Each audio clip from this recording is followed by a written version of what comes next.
Next question. 14 over 24. Okay. We still use CFA 2. 14 divided by 2 equal 7. 24 divided by 2 equal 2 and 2, 1. 4, 2. So the answer is 7 over 12. Dah tak ada dah CFA yang paling kecil bila kita nak bahagi 7 dengan 12. Maksudnya, in one CFA, there are both of this number. Okay, next question. 3 over 30.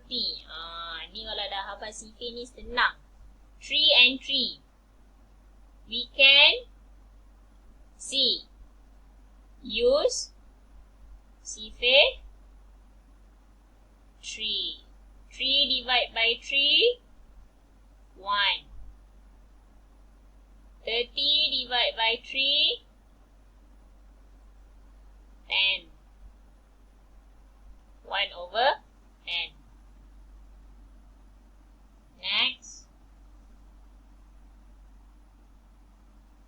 4 over 40. Kalau tadi CFA 3, now CFA 4. So, 4 divided by 4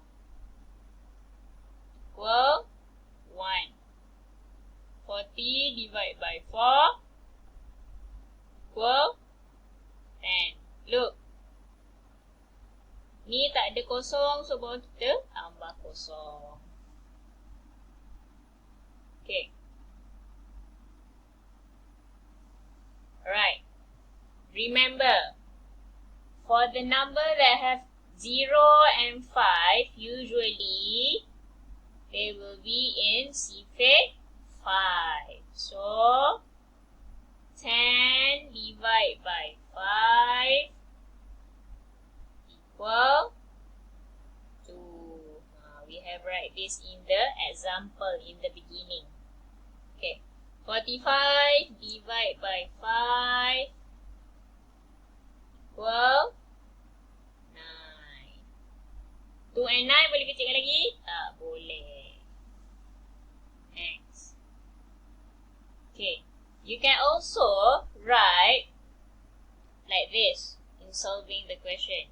2 divided by 2 equal 1. 6 divided by 2 equal 3.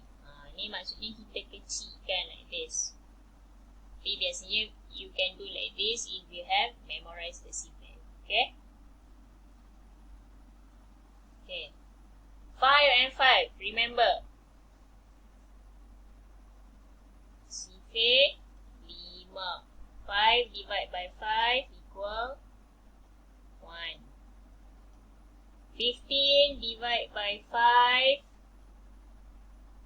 equal 3. Okay, so 1 over 3 is the simplest fraction.